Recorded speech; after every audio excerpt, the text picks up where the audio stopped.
for having me. I'm really happy to be here. So I started makeup when I was in my 200 level. So I got into Unilag, and then in my first year, they already hit us with strike. Like I already stayed at home for like 3 months or so. And I just got into the school like I was always that girl that said, oh, when I get to university, there'll not be strike. Because people used to tell me, don't worry, ask will show you. I didn't know, I said, go for it, go for it. But just in my first year, they already striked and then I had to stay at home for a while. So at that period, I picked up interest in makeup because I saw my friends in church and they were drawing eyebrow and I was like, God, I don't even know how to do this thing. And I really wanted to be able to do it for myself. Like, you know how you grow up with someone and then all of a sudden you see that they're doing their makeup and you are just lost. Like, where did you learn this thing? I thought we were friends, I thought we were age mates. So that spiked my interest and I started watching YouTube videos. I went online, I watched the videos, like I watched the videos. And then I started buying little makeup here and there from the market. I bought a lot of fake products because I didn't know anything. And I'll test everything on my face. So basically the interest started growing and I learned how to do my own makeup. So I never planned to do anybody's makeup. It was just my own interest. I just wanted to look so beautiful when I was going to church. And I mean, the only church I knew I had to go to. I did not have any other place to go. So I wanted to look beautiful like my friends. And then by the time ASU strike hit me like this in year one, I said, I think I can use this makeup to do something instead of me just sitting at home. Do you get it? So by the time school resumed, the next session, that was 200 level, I took a box, I had this little box where I kept my clothes at home. So I removed the clothes and I took the box to school, I put the little products I had and I took it to school. And when I went to school, I got to school hostel and I made my roommate up. And I took her around the hostel. I was telling everybody that, see, oh, I can do this thing, I can do makeup. Every room, I entered every room, just come and see what I can do. And then I met one girl that said, oh, you can do makeup? I said, yes. And she said, how much? I said, 1.5.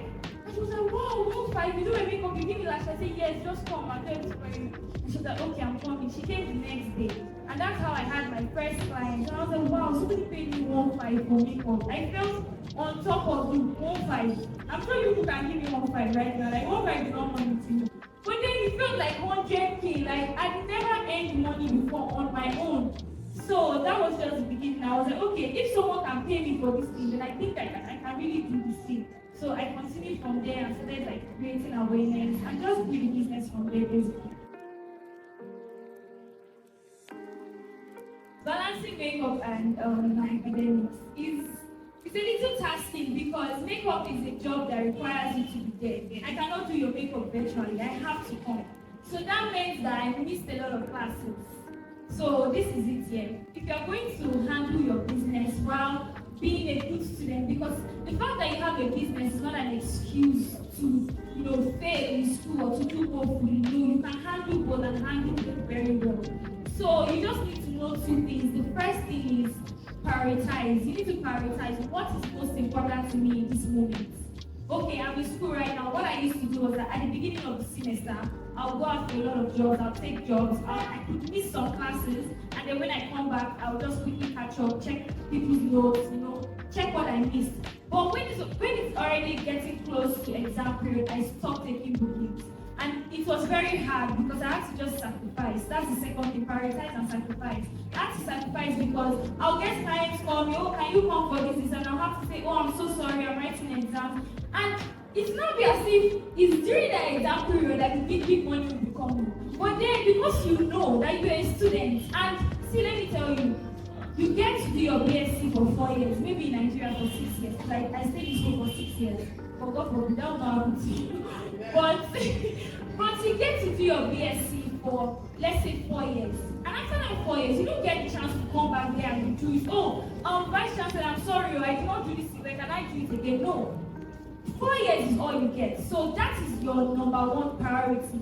So if your business is now getting in the way of school, you're going to have to put your business aside. So that's what I used to do. When it was time for exams, I stopped taking bookings, I stopped putting, because with makeup, the more you put yourself out there, the more clients you get. So I stopped all that content creation till I'm done with my exams and I start again. It will look like you're inconsistent, but you know that you have a goal, that you want to graduate well. And then I always told myself this, when I'm done with school, I can always pursue this business. The money that clients are calling me for right now, I can always make times 10 of it when I'm done with school.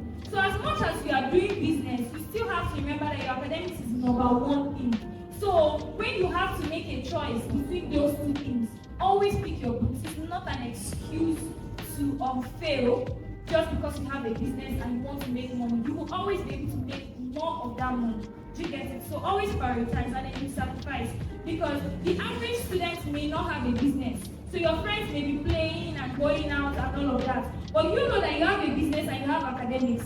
So when you come back from your work or something, you know that okay, it's time to catch up with my books, not time to go and start playing. So those two important things, prioritize and sacrifice.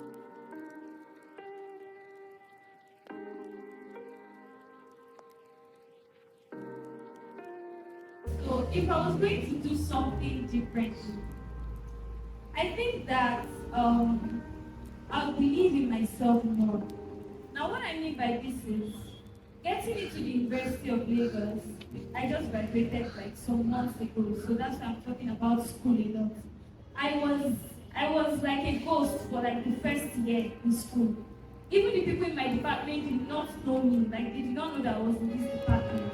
I wish I believed in myself some more that okay, you can actually do this thing. Because when I look back at the things that I was able to achieve coming out of school, I'm like, why was I stalling? Like, why was I wasting time at the beginning? I just, when you get into university, there are a lot of opportunities that are not glaring. Nobody will tell you. But if you put yourself to work and put your head in the right places, a lot of opportunities will open up to you.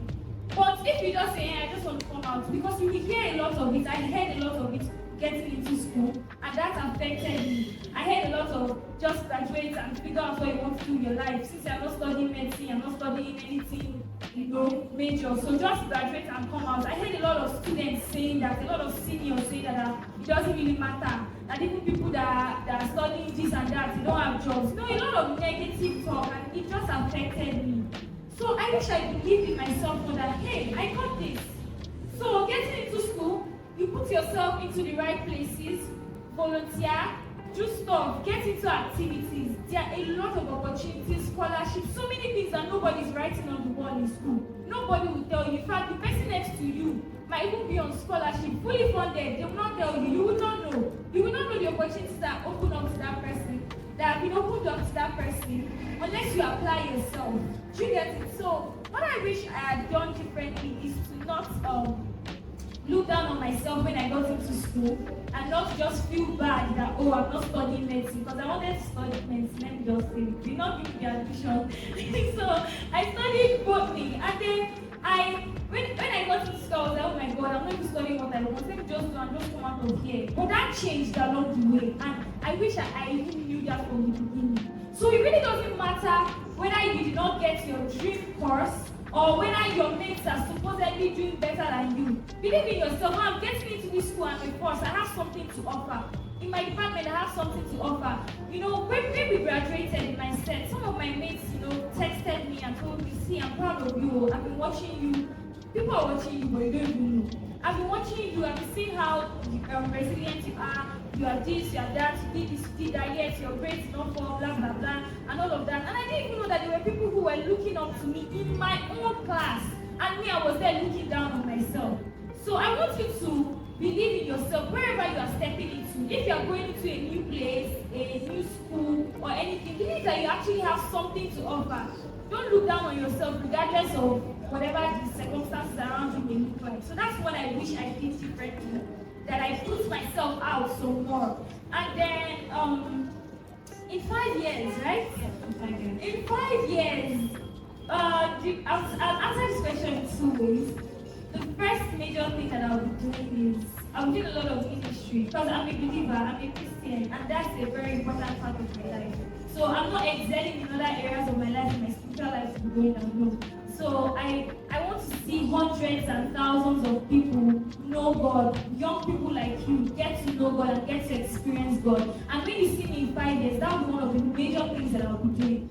And then for my business in 5 years, I want to take, or I am going to take beauty education to another level. Because you see, in the makeup industry, a lot of people want to start makeup, but there are no questions that are being answered. Even makeup artists that are already in the game, they don't know a lot of things in the sense that there are questions they have, and when you ask your fellow makeup artist or you ask someone who has gone ahead of you in the industry, the answers they give you are vague.